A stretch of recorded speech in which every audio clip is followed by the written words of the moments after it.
Get him, Daddy. Don't you walk on me.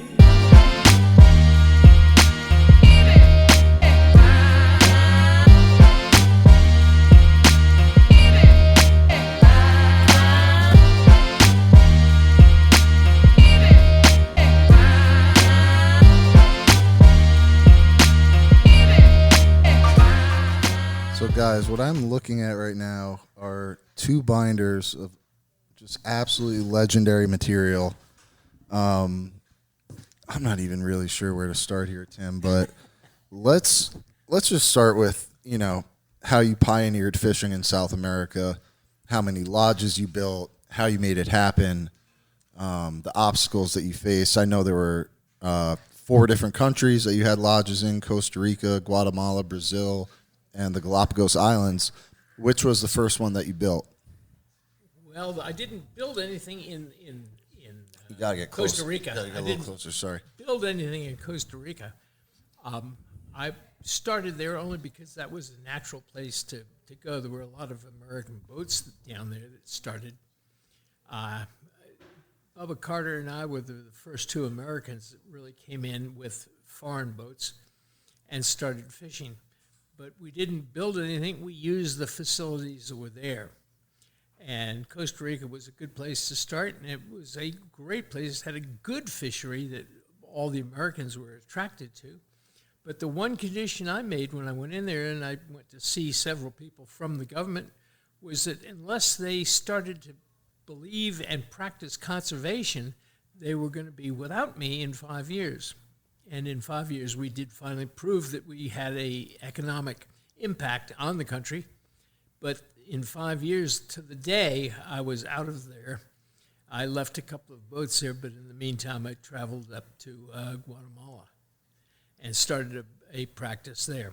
But by and large, Costa Rica was gone because of their non-conservation attitude about the fishery. So you gave them a shot. That's where you started, and they just couldn't see eye to eye with you about it? That's correct. Wow. And how did you choose Guatemala? What revelation came to you? Who saw it? Did you fish there experimentally? How do you choose a new country? Well, I saw it primarily because I went up there and fished. There were some pangas that were used in tournaments there, and I fished in a couple of small tournaments there. And when I saw the fishery and what it was like, I recognized it to be tremendously better than that which they had in Costa Rica. So I immediately went up there and started looking around more seriously. And when I looked at a possibility of getting out of Costa Rica, I said, well, this is a natural. And it was a 1.7 times better every single day in, day out, year round, year in. So away we went to Guatemala and built a lodge up there because they had none, and took good boats up there because they had none of those either. And it was a great, great jump, but it started the whole world of fishing in Guatemala. So how did you find that piece of land that you ended up building the lodge on? Like, what was the first step in figuring out where to set up shop? We utilized a small piece of property that belonged to a couple of local folks, and it was very small. There was only about 3 dockage spots, and it was mostly anchor out and pull into the front. Now, we found this piece of property only because we went by it every day, and it was open and it said for sale. Naturally, it wasn't too difficult to That say. works out. It was good. And there was a huge marina, or a huge lake that was available for putting structures on in the back there, and I figured that this would be a good place to start, and it was. So how do you go about building it? What's the first step after you buy the land? I found a good contractor who was American educated and had a contract with me to build everything within a year, and that was done. He did a very good job. And the only thing we didn't build was the swimming pool, and we finally got that in, and that made the whole thing perfect. And I've been in that swimming pool. Yeah, that was Fins and Feathers. That was at Fins and Feathers, yes, indeed. Yep, and that's where I met you. Aha. Yep. So after Fins and Feathers, what was the next one? Well, from there we went to Brazil. We decided to go after bigger fish, and that was the one thing that came next was the Brazilian blue marlin. And we started a operation in Brazil, and it worked out just equally as well. There was very little modern charter boat fishing. There was no charter boat fishing where we ended up, which was the Canavieras Bank, and we finally got everything going there, and that was a beautiful blue marlin spot with a one blue marlin per day average. That's amazing. How many years did it take to build that one? We changed a house that we found there, and had a very comfortable lodge that we called the Art Marina Lodge House, and that was as much as we needed to do there. We did build our own dock. We built a fuel dock. We built all the mechanical things that we needed to keep boats floating and working there. And how do you go about finding the captains? Are these guys that you're bringing down from Florida? Are they local guys, or is it a mixed group? Well, we found people from all around the world. We found people originally from Africa. We found people from Australia. We found people from all over. And they proved to be the luckiest finds that I ever made. That's amazing. From all over the world, they flocked to that spot. Well, those were the captains. Those were the captains. Yeah, they wanted to work for you. Clientele came from everywhere as well. Anybody interested in blue marlin fishing, anyway. So let's take a step back for a second before we talk more about the lodges. So how did you even get this idea to do this? What drove, were you always planning on doing this, when you were a young man? What gave you the idea, the confidence to be you know what, I'm going to go to these foreign countries and build fishing lodges, and I'm going to make a living off of it? No, actually, I had been practicing law. I used to work for Janet Reno, as a matter of fact. But when I finally got tired of being the lawyer, I decided I better go find something that I rather enjoyed, and I certainly enjoyed fishing more than practicing law. Then I decided that it was time to set forth on multiple country voyages, and I made several of these around the Caribbean trips, which would start in Florida, go to the Bahamas, and then go to Costa Rica via several other countries. And it was about a year's round-trip tournament, or a round-trip tour. And then finally I decided it was just wasting too much time having to find a new dock and a new bodega every place you stopped. So I said, where can we go and spend a whole year in the same spot? And that led me to the discovery of Costa Rica and finding wonderful fishing and the need only to be in one place. And that was the great find of Costa Rica that kept me there for 5 years. Yeah. Tell me some of the records that you had, and let's start with Costa Rica. Most of this per day, some of the highlights, and the same with Guatemala and Brazil. Those were some of the things that I remember growing up, is when you caught the albino sailfish and some of the huge numbers that you caught in Guatemala. And I'm just dying to know all the other facts that you can remember. That's the other problem that happens is you grow older on this trip, and what happened is my memory started to fade and my body started to fade as well, so that I can't quite quote you and give you great details on so many of the things that really did bring joy to me. But one of the things I do remember is catching 3 double grand slams. Wow. And that was one of the first times that had ever happened. And it was a wonderful, wonderful occasion. It happened with some great old fishermen that have passed. But they were really wonderful fishermen, and they found a way to catch 3 of blue marlin, 3 sailfish, and 3 white marlin all in the same day. And then on top of that, there were 6 or 7 sailfish and 3 or 4 other white marlin. But they had a great time doing it and celebrated like crazy.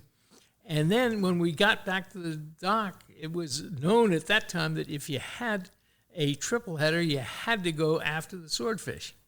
So after the swordfish we went, and it was about an hour and a half, 2 hours before we had 2 swordfish, and then we finally caught the third one about 10 o'clock, 11 o'clock. And Oh my God. with that, we had a wonderful, wonderful trip back, and believe me, the champagne did flow. That's amazing. So that's a super grand slam. Super Grand Slam, yes. Triple. Yes. That's pretty amazing. I got to give you that. And are you saying you did 3 of those in one day? One day. Yes, 3 Super Grand Slams. I didn't know There's that. an article That in is one of these crazy. things here somewhere about that. I didn't know that. Oh my God, 3 grand slams in a day. I remember seeing the albino sailfish where the sail was transparent. Uh-huh. You could see the name of the boat through the sail. Right, Whoa. Like that. We actually Gotta ended up find that catching picture somewhere. 5 albino sailfish. Some were mottled, some were black mottled, and some you could see without any mottling, and that allowed the light to pass through their sails, and you could hold the sail open in the back of the boat and read the name of the boat through the sail, and it was Amazing. I'll that never was forget that. And those were all in Guatemala? no, that was in Guatemala. The first albino was in Costa Rica, but that got everybody stirred because nobody had ever seen an albino sailfish before. When was the last time we've seen an albino sailfish? I've never there've seen been, one here. there've I mean, been like, probably Since then. 7 or 8 or a dozen of them caught, and most of them the people have all decided to keep. And the unfortunate thing is, that's great. Once they die, they all turn black, just like the old, I didn't know just that. like the normal sailfish. So there was very little That's wild. unique about a dead albino, and it was hard for them to convince anybody that they'd had an albino. So after But all the ones that we ever caught, including the ones that were caught by other captains for Art Marina, yeah, we let them all go. Yeah. And it was great to see the photos and the movies of albinos sailfish swimming away. I can only imagine when they come up into the spread what they look like. I liked it. oh my gosh, it must look like ghosts. I liked it particularly because it was a great sign of a big, big population of fish. If an albino sailfish can survive without being made soup or edible by other fish, that's an indication to me, or it was at the time, that the numbers of sailfish has got to be very, very huge. And we caught 4 or 5 sailfish that were all white in Guatemala, as well as the first in from Costa Rica. Got to find that picture in these binders, guys. You got to see these binders. These are unbelievable. I mean, we could be here talking for like 2 months, just like page by page. So after Guatemala, was Brazil next, or was Galapagos next? No, after Brazil, we went to the Galapagos. Okay. There again, looking for a different species, which was, in this case, striped marlin. So how do you find land to buy in the Galapagos? Like, isn't it very limited? Like, how did you end up obtaining a lodge in that specific area? There was in Salvador, which was the island that we ended up using, there were plenty of hotels and docks that we could use. And that's what we did rather than trying to build our own. We did have our own boats and our own different way of anchoring. And that became almost an incentive for them down there to change their boating anchorages and actually build a tie-up to the dock. But we could not get quite that far, so we stayed with what we had. But it was not a formal hotel or a formal marina that we built or bought or used. Gotcha. So here's a quote, and I think this is very, very well stated. It says, "You don't go into this business to make money. With all the hand-holding and politics that go with it, it has to be a labor of love." And I couldn't agree with that more. As a charter boat guy here in Florida, that's what it really is. It's a labor of love and the riches that don't fit in your wallet. That's what you gain out of it. That was the truth. Ronnie Hamlin. Talk about Ronnie. There was a man from whom I learned so much. And he taught me without even trying to. And a lot of it was what to do, and a lot of it was what not to do. But I picked out a lot of encouraging knowledge from his lifestyle. But he knew more about fish than I could ever explain to you. He was a wonderful person on being able to talk with the fish, and he could know where to go and what to do once he got there. And it was only from seeing what was there that he'd be able to know exactly what should be done. And away he went doing things that nobody ever dreamed of doing, and they all seemed to work. And a lot of times you could recreate that, and a lot of times you couldn't. But it was his ingeniousness at finding new and different things to do that led me to try a lot of new and different things as well. So is he type of a mentor to you? He was a tremendous mentor. Was he tough on you too? We had fights about who fired who. He fired me or I fired him more often. You can't fire me. I quit.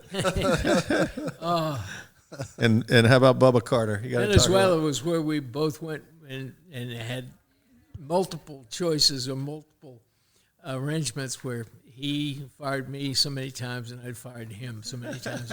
But you're like brothers. Oh, yes. It all was done with a calm and even hand. Yeah. Friends the next morning. Right. Yeah. So how about Bubba Carter? You got to talk about Bubba. Oh, Bubba was there in Costa Rica riding his Tiaretta, and we went back and forth exchanging the leadership of who could catch more sailfish in a single year. And I had worked for an individual by the name of Hank Manley and Gretchen Manley, his wife, and we spent a whole year going throughout the Caribbean catching sailfish, and we ended up with 1,000 sailfish in 1 year. And that was the first time that had ever been done. And you traveled all over for that, right? We traveled all over. Where did the journey start for that trip? It started in South Florida and then came to the Bahamas and then to Venezuela. Wow. And several other locations around. And it finally ended up to the point where that's where I first started to worry or get frustrated by the numbers of places we had to go in order to catch this number of fish. So when we got serious about it, we ended up in Costa Rica. We caught 1,100 fish in Costa Rica. And then when we found Guatemala, we set the record book every year for many years, and we ended up with catching, I don't know. There are boats now that have well over 2,000 fish in a year. But the Magic was a lucky boat, and it was able to catch 11, then 13, and then 15, and then some other huge number. But it eventually became a number of other different boats that eventually caught up to, I guess they've got the record now at almost or over 2,000 billfish in a year. But were there ever any days where you saw like over 1,000 raises? Oh yeah. I mean, not 1,000 raises, 100, 100. 100, yeah, yes. Yeah. And many boats caught over 100 fish in a single day, and that was all in the tremendous fishery of Guatemala, where the numbers of fish was just staggering. Do you think that the pangas and the long lining out there have taken a toll on the population, or do you think it's still thriving pretty well? Well, one of the scientific approaches to looking at this is to find out the numbers of boats that can actually apply pressure to a population of sailfish before the sailfish start to disappear or go away or disappear. And I think there's a lot of studying that needs to be done. I don't think we've quite had the numbers of boats on the fish populations in Guatemala that have caused the fish to disappear quite yet. I do think that did happen in Costa Rica, and I think that's one of the major reasons why the fish in Costa Rica disappeared or started to disappear. But I do think that there's a amount of pressure that can be measured by the number of boats fishing them that will eventually lead the numbers of fish to disappear. So you played a big part in bringing in circle hooks into the bill fishing game and revolutionizing that so that more fish would live, right? How did you go about doing that? Well, that was one of the best things I think I ever did, and I think it was all by luck. But one of my good friends was a captain, another captain by the name of Peter Wright. And Peter came to me and he expressed to me the fact that he thought circle hooks might be a good way to preserve sailfish or billfish. And he showed me the numbers of fish that he could catch with circle hooks, being the tuna fish. And he caught innumerable fish, more fish, and safely, and let them go without any problems in so many other places that circle hooks became sort of a very beautiful way to catch tunas. And he decided to give me a pack of these little hooks, and I looked at him. I said, there's no way that we'll be able to catch a billfish with this. You looked at it and you thought to yourself that if you sat in a bucket of them, you'd never be able to get your hook engaged. But we finally went down to Guatemala with a couple of other fishermen and a couple of other captains. We all went down and sort of had a captain's fishing week. And the fishing was not good that particular week that we were there, but we certainly got the numbers up so that we could say that, yes, I caught the first fish, the first billfish, on a circle hook on purpose and was quite happy with it. And when we let the fish go, we noticed that there was no damage to the fish, and the fish swam off quite well. Also, after we got going with the circle hooks, the tournaments that we had in Guatemala beforehand, when we were using regular J hooks, you would notice that the numbers of dead fish floating around in the water after a 3-day tournament would be large. And you'd find that there were every day you'd see dead sailfish floating belly up. And now with these circle hooks, after a 3-day tournament, you could not find a fish that was hurt, injured, or floating belly up. There was no injuries apparent to the numbers of fish that were caught. And the numbers of fish, we finally proved scientifically, were higher. The numbers of fish that we caught with circle hooks, there were less fish missed, or less fish missed by than, there were less fish missed with circle hooks than there were with traditional J hooks. And Eric Prince came down and did a week's worth of studying on this and came back with numbers that finally convinced fishermen from around the world that this was a viable way to go and a much better set of numbers with circle hook fish. And thank God we got that done. It was a conclusive proof. And from there, we got the rest of the world, I think, to finally start using circle hooks on billfish. And I think it's worked out as a beautiful, beautiful marriage between circle hooks and billfish. Yeah. I remember the first year they instituted it in the Miami Billfish Tournament.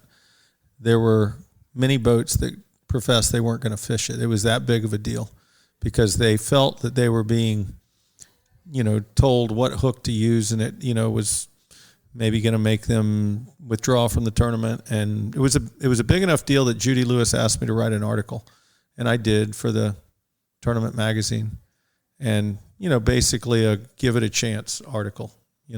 There's some real benefits. If all this proves to be true, it's only going to be better for the fishery, et cetera. So I wrote that article, and I'll be honest with you, I wasn't quite sure what the result was going to be.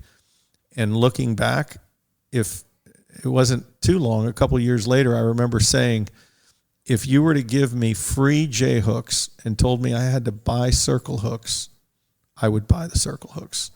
So to your point, Tim, it was proved to me within a couple of years as a charter fisherman with guys that are inexperienced and not winding at the right time or whatever, they're having a good time on a charter and the fish is out there jumping. And when you finally push the boat ahead and they wind a little and we come tight and the fish is still there, that wouldn't have happened on a J hook. And we found over the years that the circle hook, to your point, is exactly what you said. We are more effective with a circle hook today than we ever were with the J hook, not even counting the conservation benefits. And yes, occasionally you get a fish that's hooked deep with a circle hook. But I'm going to tell you a quick story that made a big impact on me. I was tagging fish with the Rosensteel School and putting fish in the hatchery. They have the tanks out there on the quay.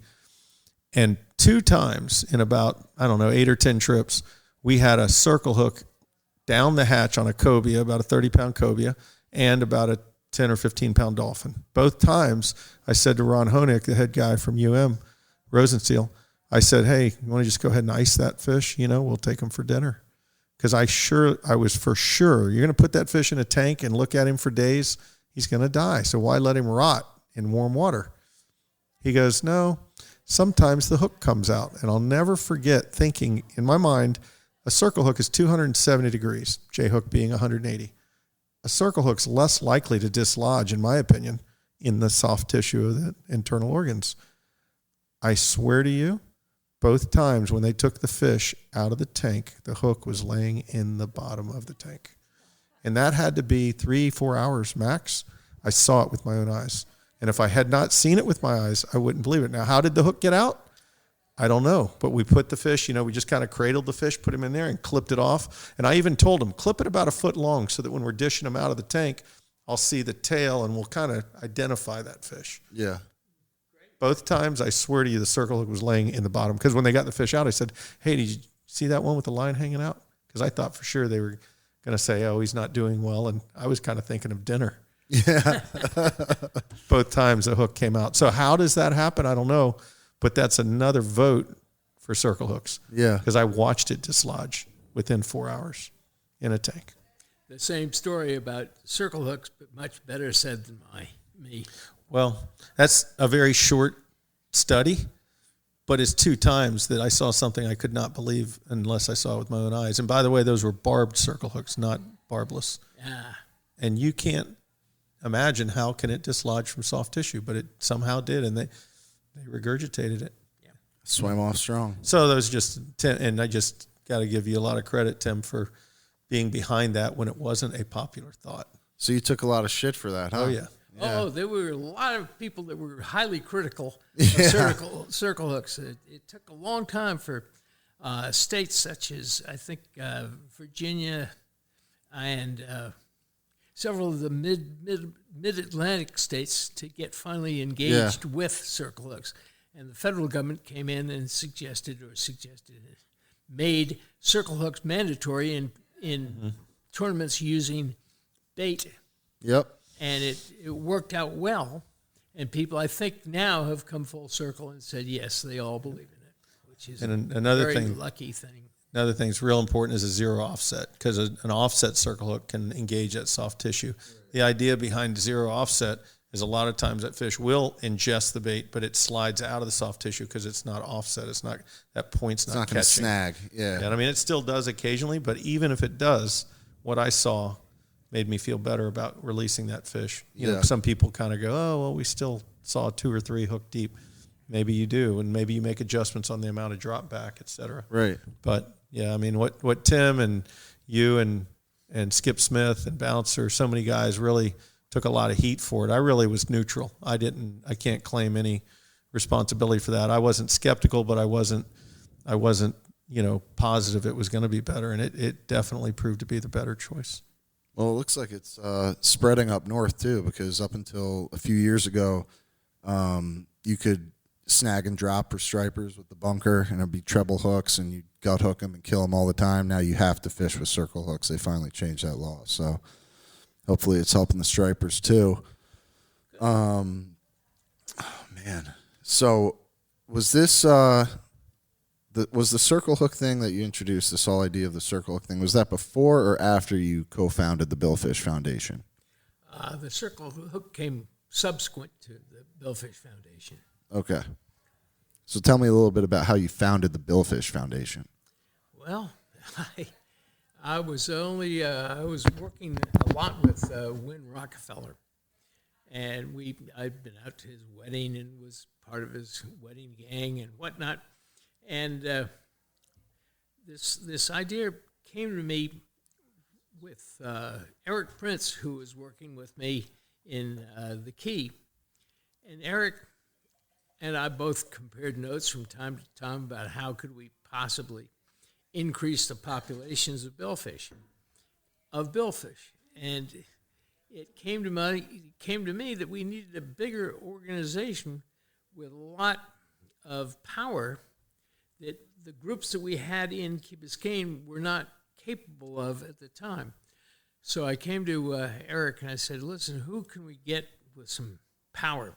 And we both thought about it for a while, and we both came up with Win Rockefeller. And sure enough, we went to him, and we had some meetings in Miami at the old house, and we finally got a lot of the people to come together to a meeting that Win chaired in an inn by the Miami airport, where these people flew in from all over. And we had a pretty good crowd of about 20 people. And then from there, it was very easy to put the whole thing together. And Win was the real motivating person, but we sort of had to do the work from underneath. And So it was I worked out of his office. It was you and Win that started it. Yes. Yep. And Eric Prince. I don't want to leave Eric out. Okay. But it was the three of us that essentially got the wheels moving. And what year was this? That's another one of those memory things that I couldn't tell you. Long ago. It was Close by. Yeah, but it was a great organization that still lives today, and thank you for your efforts to get that started. Well, I don't know if it's what exactly it's doing nowadays, but hopefully it'll continue on and do something. Well, you've transitioned into Wild Oceans, which I think is a really dynamic organization. That was another question I had. Yeah, one of the things I really appreciate about it is you have a really accurate view of fishery management, because you focus not just on the target fish, but on the forage fish. And forage fish is such an overlooked part of fishery management. I've sat on a bunch of federal and a few state boards, and so many people get focused on limits, bag limits of this and that, all the target species, but the bait is really the foundation. Too many people, I think, are taken with looking at individual species, and they don't consider the entire ecology of a fish's life to find out what fish feed on them and what they feed on in turn. And I think that what we always have tried with the Wild Oceans is to look at the ecology of a fish. And that has now become, I think, the general way of every fishery science groups to look at fish as an ecology. And I think we've made a big impact by making fish look as part of a group rather than as an individual fish. I learned a lot about that, and it really reinforced my appreciation of Wild Oceans when I fished Canada. And Canada is very, very strict on the amount of forage fish that they allow to be netted, more so than the United States, unfortunately. And you look at the population of bluefin tunas, and it's just such a lively fishery in general for so many species. And you really boil it down, what do fish really need? They need to reproduce, and they need to eat. They need good water quality. And Canada produces more food, and that's where I think you just see the apex predators in those waters. You want to catch a bluefin for sure, most likely you're going to Nova Scotia. I mean, the New England states have gotten stronger in recent years, but it all boils down to bait. And I've always been impressed with your focus on that. Without any food, they don't last very long. That's right. They move. Just like us. Yes. I think that was one of the reasons we had up in New York in 2021, we had a giant run of bluefin tuna that we've never seen before. You know, they called it a once in 100-year run, and it was because we had bunker, menhaden, like we had never seen before. Just millions and millions and millions of them, and before you knew it, there were, 500-pound bluefin a mile off of Queens Rockaway Beach, and it comes back to the forage fish. And I've heard a lot of guys talk about how certain laws that were passed with the bunker have helped them bounce back, where they used to allow, any country could come into our water and net them. And I think, I don't know what administration it was that fixed it so that only American ships can now harvest bunker, but definitely made a difference, because within 2 or 3 years, we started seeing stuff up there that we had never seen before. I mean, we're starting to see redfish up there. We're actually even seeing tarpon up there. Wow. I had a guy from the DEC up there who's in the club who was checking oyster traps past the GWB, like up the Hudson. He's on his kayak, saw something silver on the beach. He went over to it. It was a dead tarpon the size of his kayak paddle, and he sent me a picture of it. Wow. So who knows what's going on with the climate change and everything. But what about this? I feel like you and Steph, you catch these like very like interesting numbered marlin. Like Steph has the world record black marlin. It's like 1,111 pounds, and then you have a 12 pound black marlin here. Just before he left Florida for one of his regular forays to Australia's Great Barrier Reef, Tim Choate decided he might just as well join the Marlin International Association. What was this trip like? The day, well, I don't know. 1212 is just another, a slightly larger 1,000-pounder. It's gigantic, man. That's unbelievable. But it was a fun day. But the greatest story of fishing that I have ever had, and I told this story at the IGFA when I was inducted into the Hall of Fame there, was the day that I caught, or the day that I was present with Stephanie when she caught her world record. And we'd been on a week's trip to the Great Barrier. Oh, that was Great Barrier where she got that one? And we had been 6 days fishing, still waiting for this giant fish that we were hoping to catch. We caught several that were 1,000 or very close to it, but on one thing or another had gone wrong, so we could not take them. We didn't. Then we finally waited until we had no choice but to wait till the 7th day, and we caught a small fish in the morning, which was obviously not the one we had to have, and then it came to be 1 o'clock, and we had to leave the fishing grounds at 3 o'clock in order to be back at the dock in order to finish our charter. So we finally, about 1 o'clock, I was the only person looking at the back, and I saw the fish bite, and I saw the bite, and I said, "That's the one. Get it out. Get the gaffs out. We're keeping this one. We're going to get it." And by 3 o'clock, we had the fish in the boat, and it was something that was obviously over 1,000 pounds. They only had to beat an 850, and we had the fish, and it was, mass pandemonium, and it was the greatest day of fishing I had ever had. Having waited a week to catch a 1,000-pounder and to have it a world record, which it became. But that was really and to see your daughter catch it. And to see, obviously, your own kid catch the fish. And this was... You're like, she's definitely mine. Yes, yes. But in any case, that was the best fishing day of my life. That is so cool, man. That was the best one. I put a lot more detail into the story, which is quite good, but...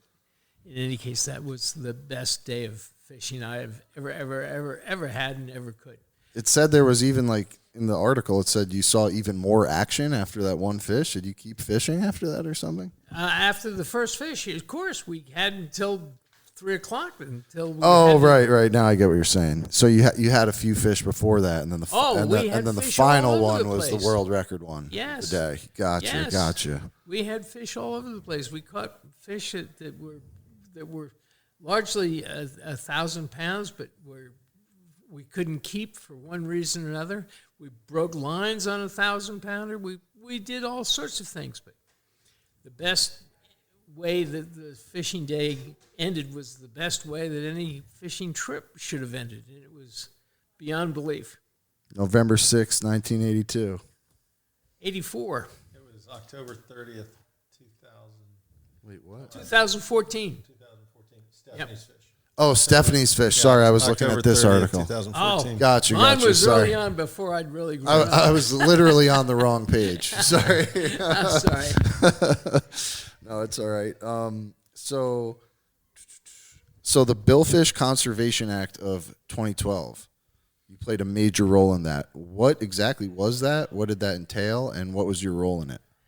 I had spent 7 years in Costa Rica trying to convince the Costa Rican governments, of which there were 7, that they should adopt a law to prevent them from exporting billfish to the United States.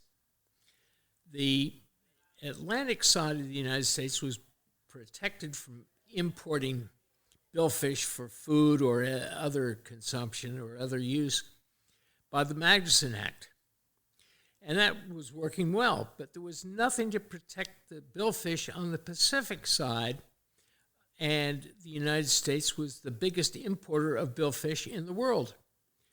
And that was obviously a major consumptive number that the United States was bringing in. So I'm sorry to interrupt you, but what were they using them for? What for They consumption? were being used for all sorts of things, not to say that they weren't being used for food in certain situations. Well, I don't think of them as being used as food. I think of them as being turned into like dog food or cat. Like they're used for all sorts of things of that nature, but they also were used as pieces of food, mislabeled in many markets. Yeah.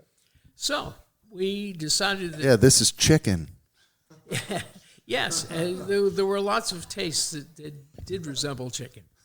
But in South or Central America, while I was there, I'd spent seven years trying to get the Costa Ricans to organize or to get to the point where they would not send billfish to the United States as an export item.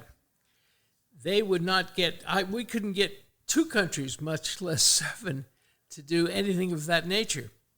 So finally, when I got out of Central America, I came back to the United States, and it took us 3 years to try to do the same thing.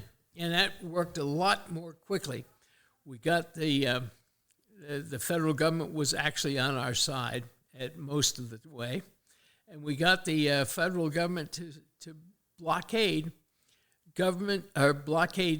the importation of billfish coming into the United States. And this was largely thanks to all sorts of different people and different legislators and different senators, and they all helped. And we got the Billfish Conservation Act passed. It was actually signed by Obama, but the problem was the NOAA and National Marine Fisheries Service would not enact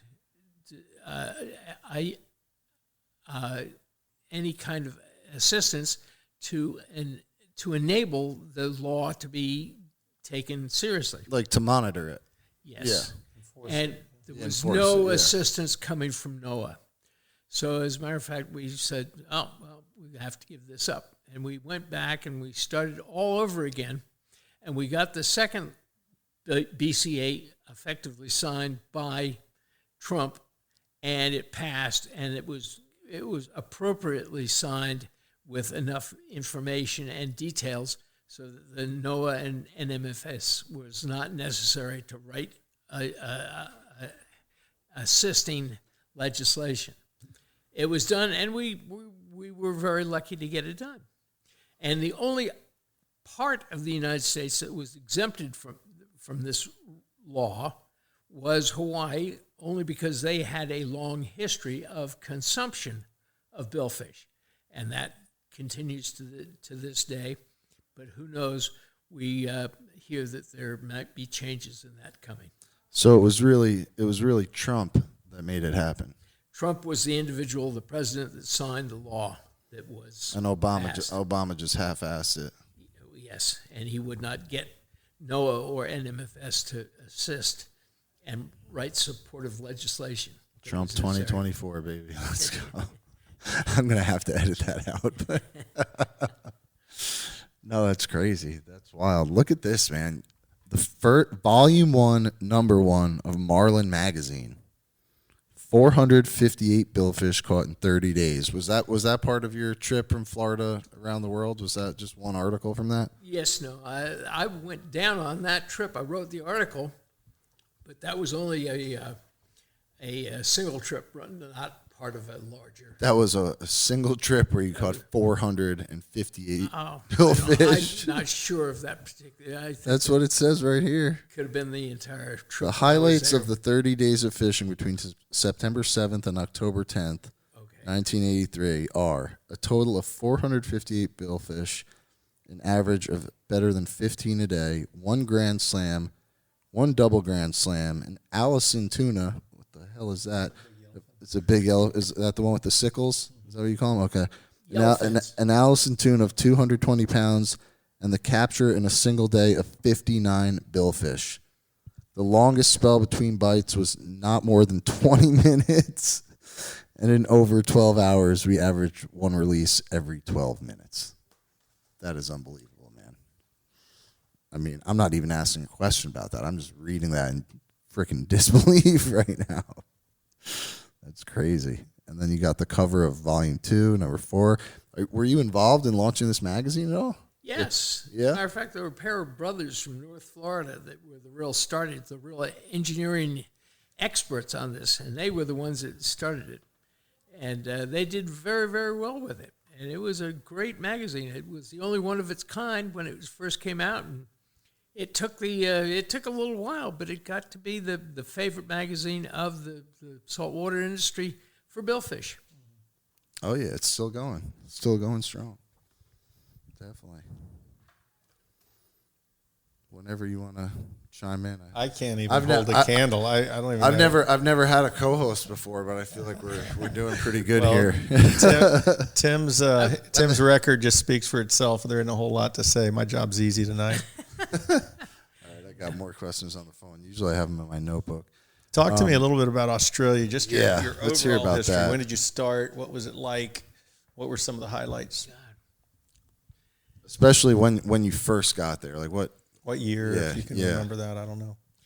I couldn't tell you the dates, but the times were I was probably 27 when I first started going down to Australia. And to me... How old are you today? 75. So okay, so almost 50 years. Yeah. Almost 50 years, yeah. This was an amazing country to me, and there was no other country that I'd ever been to or have ever been to that was as warm, as friendly, and as absolutely personable as Australia. I found that the life in Australia was something that was so far beyond the nicest community of Americans I'd ever seen. Now, in Australia, the fishing world was absolutely strictly go, go, go. And the people on the barrier reef, particularly in Cairns, were nothing more than real go-forers. And I think that Cairns would probably became an ideal place for me for many years and many trips thereafter. But I think that Australia certainly represented itself as being the stand-up country that had the big fish. If you were somewhat not bored, but somewhat unexcited by millions of smaller fish, Australia became the place to go get the big one. And that to me was a wonderful attraction when I was 25 or 30 years. And I've been back there 10 to 50, probably closer to 15 times since. The people are still just as magical as ever, and their will to go fishing is still magical. The word magic, I had a boat named Magic, and it was meant for the personality of an Australian, which was, in many cases, magic, and something that you'll never find anywhere else in the world. No, they're pretty passionate people. I've had the chance to go to Cairns once just to scuba dive. I never got to fish it, but you ever go to Airlie Beach when you were there? Yes, That indeed. place is fucking wild, right? That place is fun. You got any stories from Airlie Beach? None that I would say. No. Yeah, it's a bit of. That was the first time as a kid that I ever saw a drive-through liquor store where you could drive through and pick up your beer. I was like 15. I was like, You weren't even on the beach. I was like, these exist. I wasn't even People are driving serious. it. Yeah, they're really serious. They're really serious. What is this one? Ugly Fished a lot with Americans. John on the Chamois Free. Yeah. Those amazing creatures that you'll find in Australia sometimes can be amazing. So many species. More than amazing. John Phillips was one of them, and was one of my closest friends, who I identify as an Australian 90% of the time. Who was John Brownlee, and what did you guys have in common? Oh, John Brownlee was a wonderful fishing person, and is still hanging wonderfully around today, and does a lot of things, incredibly good things. And he had a good history with the magazines, and is now working with a large number of different groups, but primarily with magazines, and he's taken over, I think, a new magazine. Yellowfin, he works for Yellowfin Boats. And Yellowfin, but he's also runs one of the bigger magazines, In the Bite. Yes, I think he works with In the Bite magazine. That's or cool. In the Bite publications. So you guys used to fish together? Oh yes, Yeah. yes. That's cool. Good guy. What were some of the biggest obstacles coming up? I'm sure there were, besides the people that hated on you for the circle hooks. I can't imagine the amount of obstacles going into building 4 lodges, but I mean, were there any personal struggles that you dealt with, like things that you had to deal with along the way where you thought, you know what, maybe this isn't for me, maybe I'm crazy, like how did you get through those moments where you were like, this is really tough, I don't know how the hell I'm going to make this happen? I don't think I ever had a day where there wasn't a lot of flack in the air that I had to avoid. There were always critics, there were always problems, there were always things you had to avoid. But you got through them and you didn't get killed, you were great. So how'd you maneuver? You didn't take things personally, you just kept it moving? And Duck and weave. Bob and weave. That's Bob and it. weave, Yeah. yes indeed. Oh, that's great, man. Oh, man. So I got that question already. Oh, yeah. What about Cabo Blanco, Peru, where Steph caught the world record wahoo, I think? Well, she caught one that was Gigantic. 99 Yeah, pounds. that picture is insane. It makes her look like she's so tiny in that picture. We had a very good friend who is the owner of Inca Terra, which is a string of hotels that operate around some of the finest historical spots in Peru, including Machu Picchu and several others.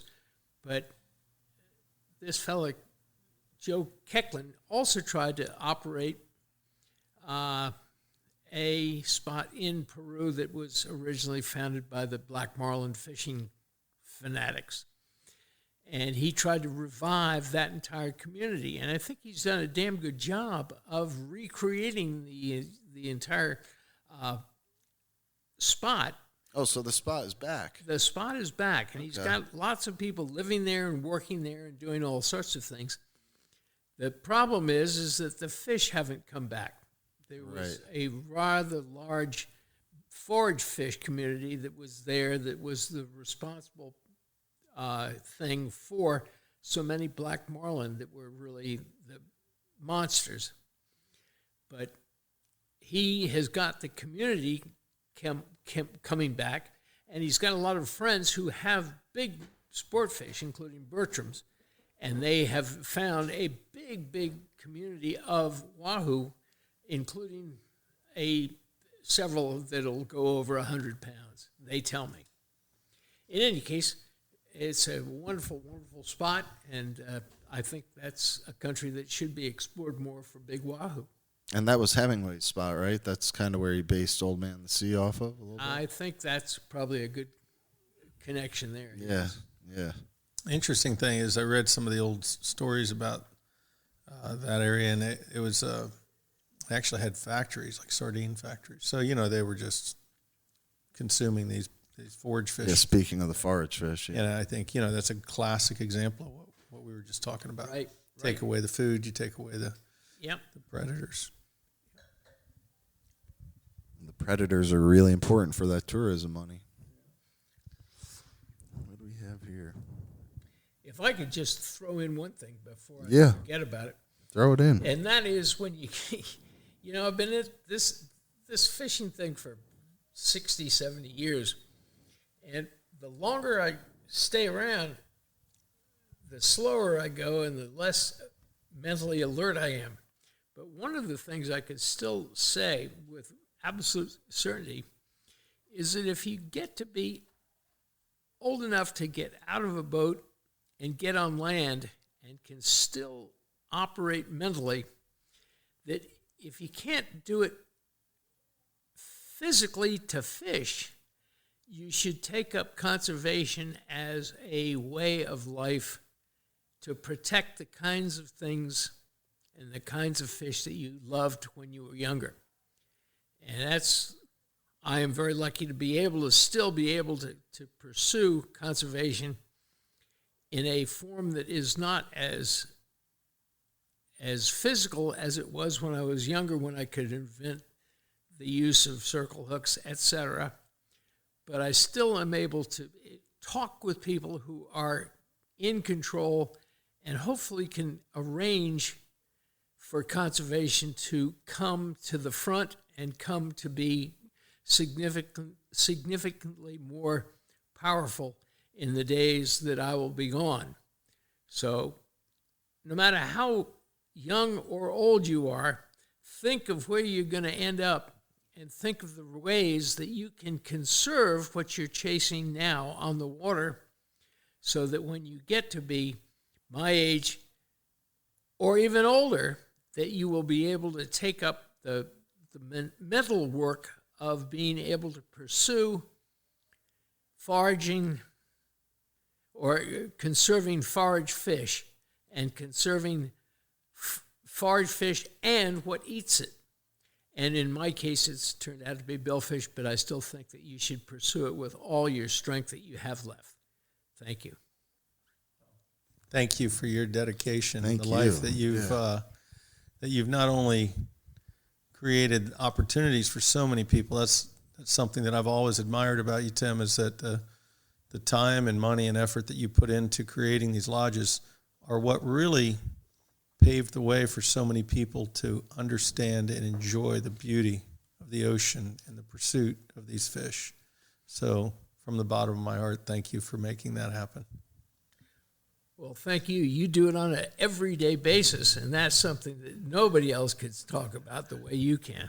Well, just the small scale I've done it is made me appreciate what you did in 4 countries. Nobody's done that, and I always wanted to say that, and I'm really glad that I had the chance. And I'm not just trying to flatter you. I was fortunate enough to go fish in Guatemala, and just to see a great operation. As I get older, I appreciate how hard that must have been to accomplish in a foreign country with foreign standards. And I'm sure there were a couple payoffs and things you had to do to just get things done. And to be able to get things done in a foreign country must be tough. And I'm just admire you dearly for what you had to do to keep the wheels on. And so many people would have walked away. You could have made money so many better and easier ways. And you really, that was a great, you may not want to hear it, but that was a great contribution to the sport fishing community.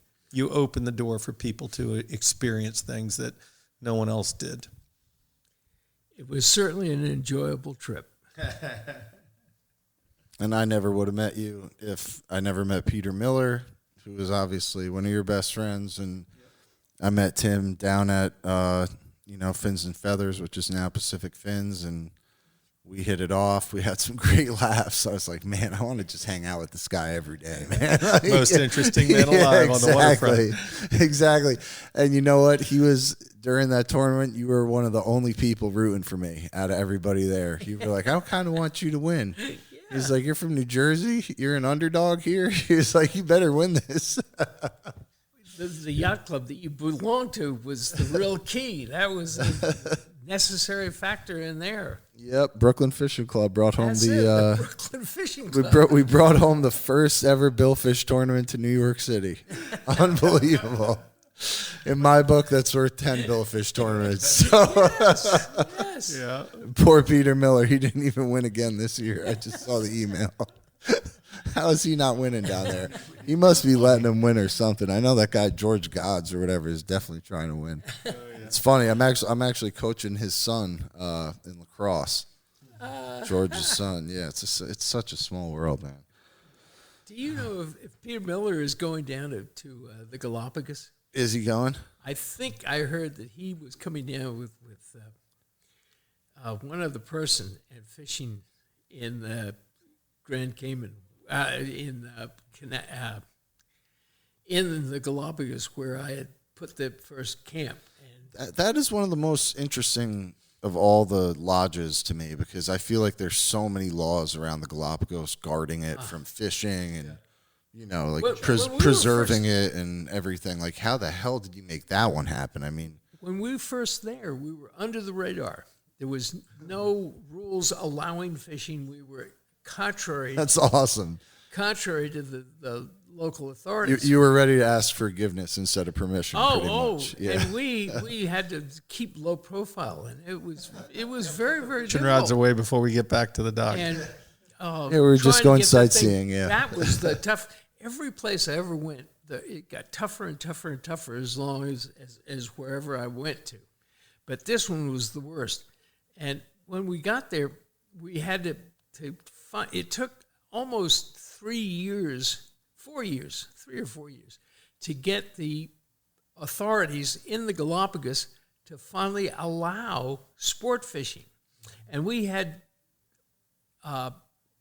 island police planes running down people with riggers, etc. And one plane took off an antenna of a sport fishing boat. So, and that was on purpose.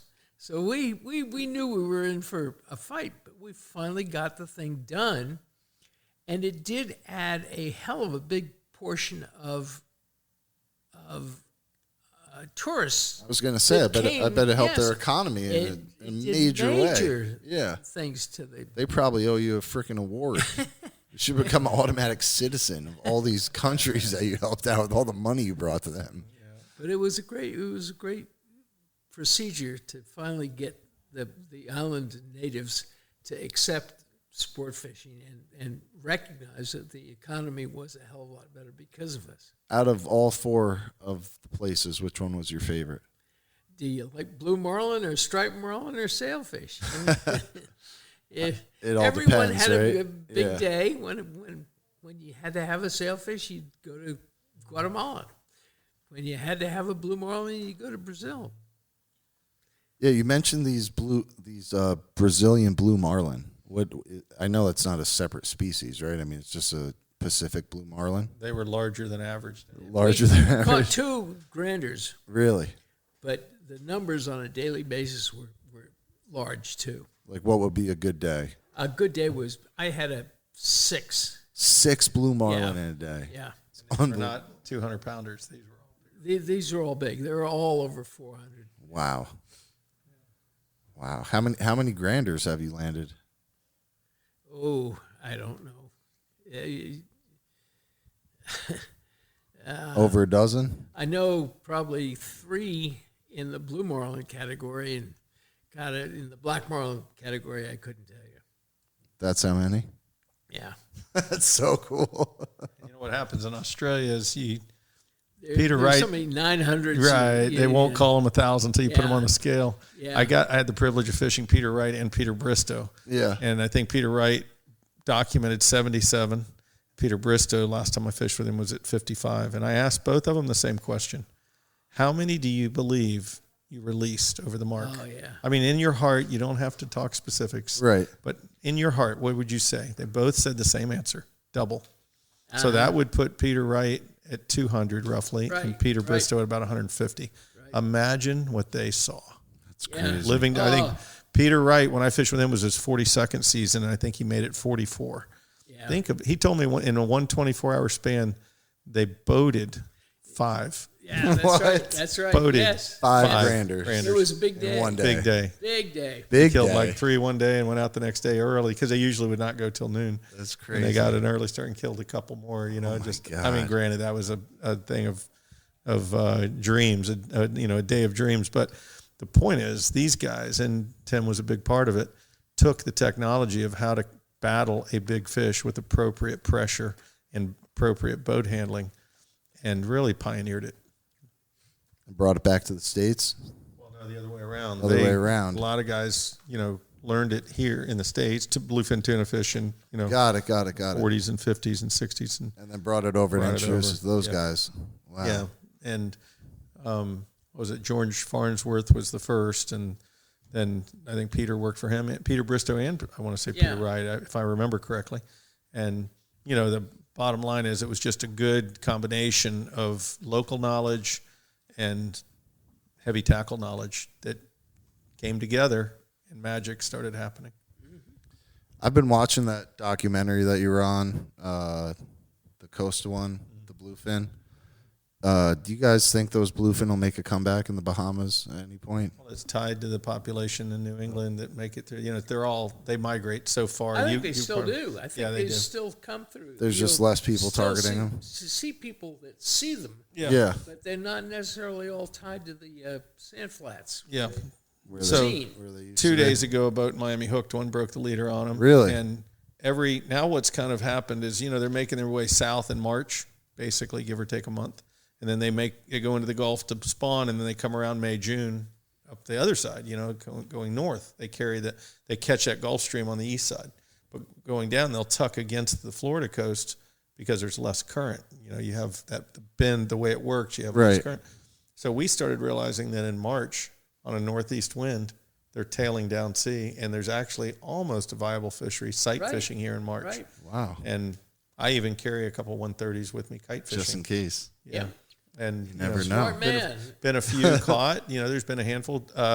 Alex Adler caught, it was either last year or year before, caught 2 bluefin in 2 days in Isla Morada. Right. And, so it's you not got obviously. 2 in 2 days? 2 in 2 days, yeah. Oh, wow. Sight fishing. So they're there. Yeah. Oh, yeah. But it's that same population. So my point is, back to the Wild Oceans theme, you protect the food, population will grow. Yeah. And as that population grows, there's going to be more interaction here as they come by. If you get the population of bluefin back up again, you'll see them again in the same spots where you used to see them. That's right. How do you do that? You just have to protect the forage fish somehow? Oh, boy. If I had an easy answer. There's probably so many layers to it, right? Yes. Why did the forage fish get wiped out first? It's because they're so easy to catch. Yeah. They sell, Omega Seafood and several others. I heard that the whole trouble. Omega thing is all bullshit. It doesn't even actually do anything good for you. No, I'm talking about the company Omega Seafood. I'm talking about like Omega 3s. It sells like fish oils. There are several companies that, have licenses to take metric tons of forage fish, and I think they're facing more restrictions than ever. Yeah, which is why I think you're seeing a little bit of a resurgence of the population of bluefins and stripers and so on. And I think it's heading in the right direction, partially due to efforts like Tim's to protect. Think about it. 10 years ago and beyond, there just wasn't much attention paid to that. Yeah. And these companies were just going in there and raping and pillaging. Just figured to be there forever. Yeah. It was the foundation of all other fish populations. Yeah. And so in the last 10 years, and maybe longer, Tim could talk more about when it started and what efforts have been made, but you protect those, the food supply, and suddenly the population blossoms. And like I said, Nova Scotia's been a good steward of their forage fish. And I talked to Andy Moyes the other day. He fishes every season up there for about 2 months. He told me one day this year, going across the bay in Nova Scotia, for almost 20 miles, he saw busting giant bluefins. For almost 20 miles. They ran across the bay, and he said they see them skying and breaching, and they were not, 200-pounders. These were big fish. Yeah. So how many bluefins are there when you go, let's call it 15 miles? Yeah. across the bay. Solid, And you've seen 'em. solid. Yeah, it wasn't. He said it wasn't continuous fish, but you almost every time you looked up, you saw another explosion. There was just that much food, and that many bluefins. Wow. So that's encouraging to me. That is.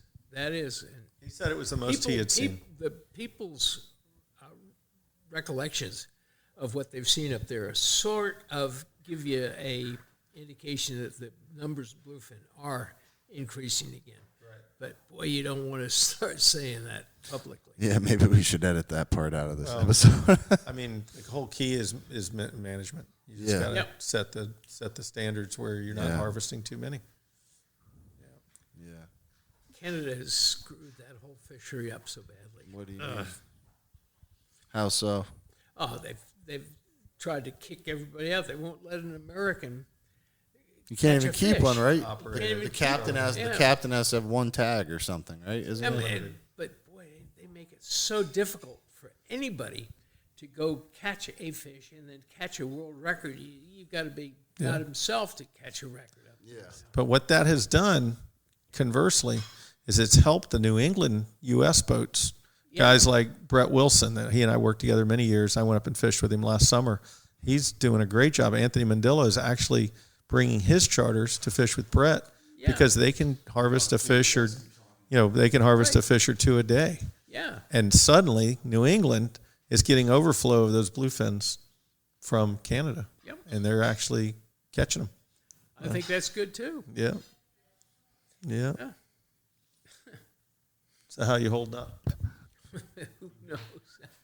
You need a break? I can't talk even. Who cares? Who knows? Glad to see you looking good. Oh, Jesus. You're on 2 feet. And you're still pretty sharp. Oh, fairly. If I could only speak, see, talk, think, walk.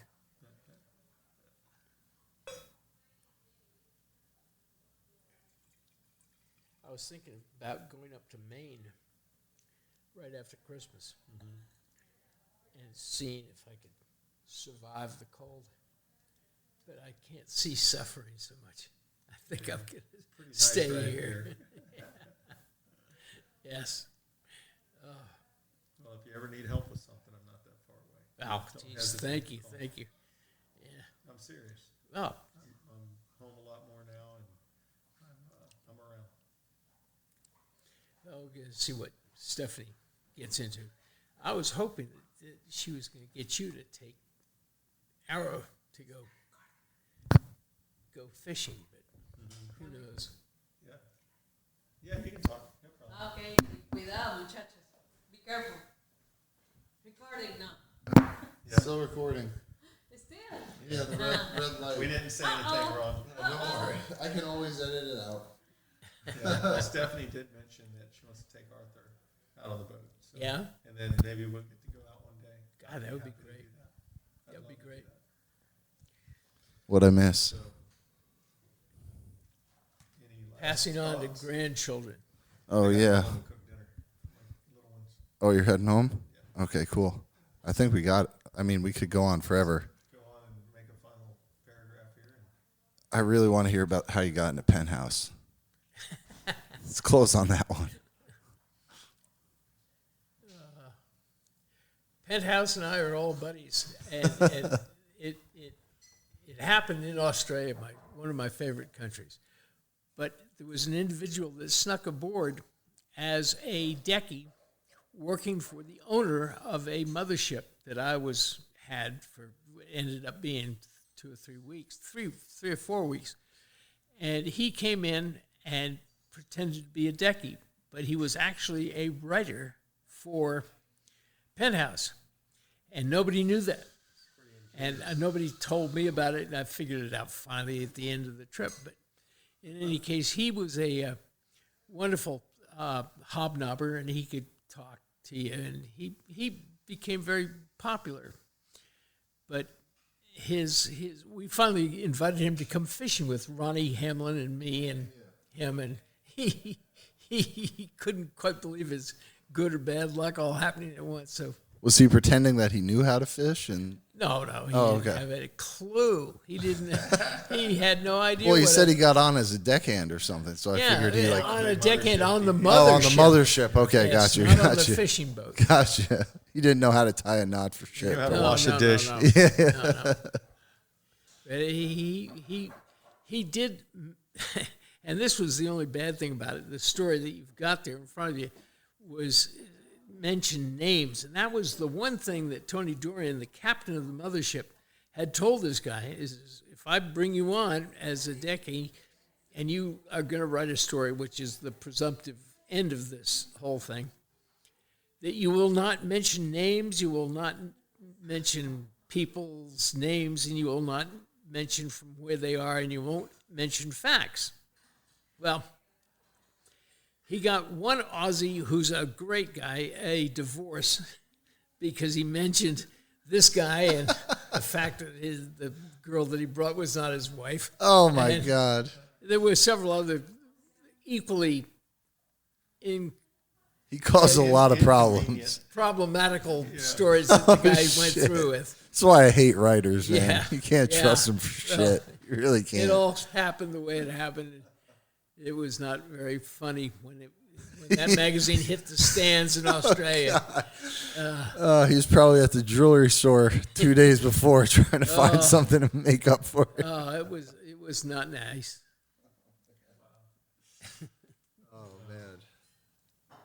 But anyway, you ended up in Penthouse. You're like in like a cartoon version of yourself or something. Oh, the jokes are not about me. Oh man. Well, Tim, thank you so much for everything that you've contributed to the entire fishing industry. Words could never express how much you mean to the industry. And if you have anything you want to say to the up and comers, give them any advice. Yeah, take one more shot at it. Never been shy about asking for money, but we I was unable to do many things at the end here, so I decided to try to work with money. And the IGFA I graced with an escrow fund, which would become an endowment fund with money that they matched or could raise. We started off with zero. We got it up. They raised 500. I matched that 500. We've got $1 million working as an endowment. The endowment does one thing: make more money for science to be done that will contribute to the longevity, the betterment of the populations of billfish. We're working on that now. We've got another couple of wills that have been given to us. We will have at least $3.5 million here very shortly. Wow. We need some big donors to come in and jump in to match the other $500,000 so that we will have another $1 million right now by the end of this year. The IGFA has got 3 years to do it, but I want to do it at the end of this coming year. We want the endowment to speak for science, for strictly billfish, nothing else, and to be able to say we will respond to scientific needs as individuals give us their scientific needs. We will be able to conduct science anywhere in the world, and particularly with the interest of billfish to be had. Please come forward and donate to the IGFA, the Billfish Endowment Fund. Period. I'm done. Beautiful. Beautiful. Thanks for everything you've done for this world of sport fishing. It's an amazing journey. Thank you for sharing it. Thank you for being part of it. You're the main cogs that drive this thing. Thank you, Tim. Have a happy. And that is a wrap. You brought Stephanie on to your charter boat, and I thought to myself, I think it was her 15th birthday, Yeah? and I thought to myself, how in the world am I going to impress Tim and Stephanie? They've just been everywhere and seen it all. done it all. And that's just the final story I'd like to say. And I'll never forget, we caught 15 sails that day out of Miami. And it was probably the best day of the season for us, you know. Jesus. And I was so happy and That so was relieved. An impressive move. And there. she was That there with her was girlfriends. A very, very impressive move. And that began a long journey with Steffi and I, fishing so many tournaments together all around the world, from Bermuda to Africa, you know. Right. And so thank you, Tim. Well, that's a good. I've forgotten that impact. 15. But I do know that you became a big impact on her, and I thank you for doing it because there's so many people out there that you would not have wanted to be an impact on. And you I would have said, welcome, well done. I just had to tell you how intimidated I was when you guys stepped on the boat. I'm like, oh my God, we better catch something. It's like the Super Bowl. That's right. Thank you, Tim. It's been a hell of a journey. Thank you. Thank you. All right.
Walk on me, 'cause I worship the ground.